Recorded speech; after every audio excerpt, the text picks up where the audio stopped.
اللہ تبارک و تعالی جل جلالہ عم نوالہ نے حضور پر نور سید العالمین محمد رسول اللہ صلی اللہ علیہ وسلم کو پیر کے دن ربیع الاول شریف کی 12 تاریخ کو حضور کی صبح ولادت تھی، پیدائش مبارک کی بابرکت صبح تھی۔ آج ہی کا ربیع الاول شریف کا دن اللہ کے رسول صلی اللہ علیہ وسلم پر جو قرآن مجید و فرقان حمید نازل ہوا، اس میں اللہ تبارک و تعالی نے خاص دنوں کو، جو بھی خاص دن ہوتے ہیں ان کو یاد رکھنے کا حکم دیا۔ یعنی جو اللہ کے دن ہیں، مثلا حج کا دن ہے، اس کو یاد رکھنے کا حکم دیا، یاد رکھو۔ مثلا لیلۃ القدر ہے، اس کے یاد رکھنے کا حکم دیا، اس کو یاد رکھو۔ اور اسی طرح سے قربانی کا دن ہے، 10 تاریخ ہے، قربانی ہوتی ہے منی کے مقام پر، اس کو یاد رکھنے کا حکم ہوا۔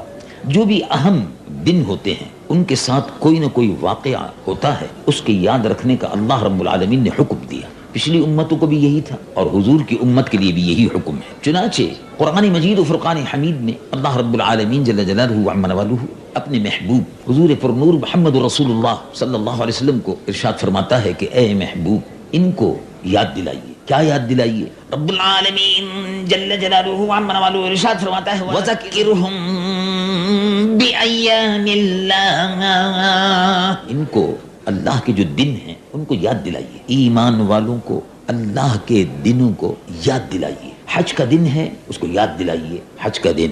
منا اور عرفات، منا کے مقام پر، عرفات کے مقام پر جو اجتماع ہوتا ہے 9 تاریخ کو، یاد دلائیے۔ اسی طرح سے حج کا جو دن ہوتا ہے اس کو یاد دلائیے۔ اسی طرح سے اور بہت سے مواقع آتے ہیں، ان کو یاد دلائیے۔ تو حج کے واقعے سے بھی، جس میں حضرت بی بی سیدہ ہاجرہ رضی اللہ تعالی عنہ صفا اور مروہ کے درمیان میں دوڑی، یہ واقعہ بھی یاد دلانے کے لیے ہے، تو قرآن میں اس کا ذکر کیا، اور یہ اللہ کی نشانیوں میں سے ایک نشانی بن گیا۔ یعنی صفا مروہ، حضرت بی بی سیدہ ہاجرہ پانی کی تلاش میں، قافلے کی تلاش میں، کسی آنے جانے والے کی تلاش میں اور پانی کی تلاش میں صفا مروہ کے درمیان میں دوڑ رہی تھی۔ حاجی جاتے ہیں، آج بھی حاجی دوڑتے ہیں اس مقام پر، تھوڑا سا دوڑتے ہیں۔ جو 2 نشان بنے ہوئے ہیں، 2 نشانوں کے درمیان میں جہاں جہاں حضرت بی بی ہاجرہ دوڑی تھی، وہ بھی دوڑتے ہیں۔ قرآن میں اس کا ذکر آتا ہے۔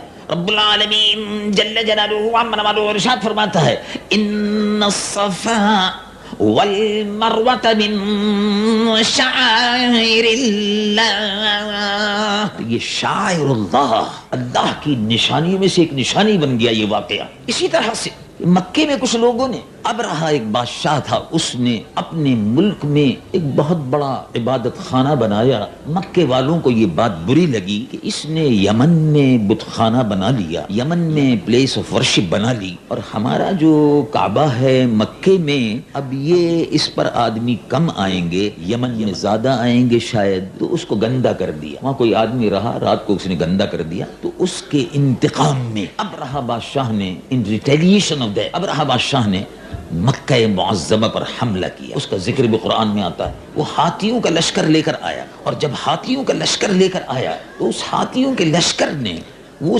سمجھتا تھا کہ مکے کو تباہ کر دیں گے، لیکن اللہ رب العالمین نے پہلے سے انتظام، اس کی قدرت کا دیکھیے کہ کعبہ شریف کو کس طرح سے بچایا۔ رب العالمین جل جلالہ عم نوالہ ارشاد فرماتا ہے الم تر کیف فعل ربک باصحاب الفیل، آپ نے دیکھا کہ اللہ تبارک و تعالی نے کیا کیا وہ ہاتھی والوں کے ساتھ؟ الم یجعل کیدہم فی تضلیل وارسل علیہم طیرا ابابیل، پرندے بھیج دیے۔ طیرا ابابیل چھوٹا سا پرندہ ہوتا ہے، وہ پرندہ جو ہے، وہ اس پرندے نے ایسا کام کیا جیسے ہوائی جہاز بمباری کرتا ہے، اور اس کے منہ میں، ابابیل کے پرندوں کے منہ میں چھوٹی چھوٹی کنکریاں تھیں، انہوں نے جو اوپر سے ابابیل پرندوں نے جو کنکریاں پھینکنی شروع کی تو وہ ہاتھیوں کے سر میں لگتی تھی، اور ہاتھی چنگھاڑے مار کر، چیخ کر پیچھے بھاگتے تھے۔ اللہ تبارک و تعالی نے بیت اللہ کی، اپنے گھر کی حفاظت فرمائی، اور اللہ تبارک و تعالی بہترین حفاظت کرنے والا ہے۔ یہ واقعہ بھی قرآن میں ذکر کیا۔ اس طرح سے اور بہت سے واقعات ہیں، یہ سب واقعات یاد رکھنے کے قابل ہیں۔ اگر بی بی ہاجرہ کی صفا اور مروہ یاد رکھنے کے قابل ہے، اور طیر ابابیل کا واقعہ بھی یاد رکھنے کے قابل ہے، حضرت موسیٰ علیہ نبینا علیہ الصلوۃ والسلام بنی اسرائیل کو لے کر جب سمندر کو پار کر گئے، دریا کو پار کر گئے اور دوسرے حصے کی طرف چلے گئے، تو وہ واقعہ بھی قرآن میں ذکر ہوا اور اس کو یاد دلانے کا ذکر کیا۔ اب ذرا غور فرمائیے کہ دنیا میں سب سے اہم واقعہ کیا ہوا جس کو یاد رکھنا چاہیے؟ اگر قرآن جس رات میں نازل ہو شب قدر ہے، اس کو یاد رکھنا چاہیے. اگر بی بی سیدہ ہاجرہ کا اگر واقع ہو اس کو یاد رکھنا چاہیے. فرعون کے ظلم سے اگر بنی اسرائیل کو نجات ملی اس کو یاد رکھنا چاہیے. مکہ معظمہ کو اللہ نے اس کی حفاظت فرمائی تو اس کو یاد رکھنا چاہیے. تو ذرا غور کیجئے کہ ساری دنیا میں سب سے اہم واقعہ رحمت للعالمین محمد رسول اللہ صلی اللہ علیہ وسلم کی ولادت با سعادت کا ہے.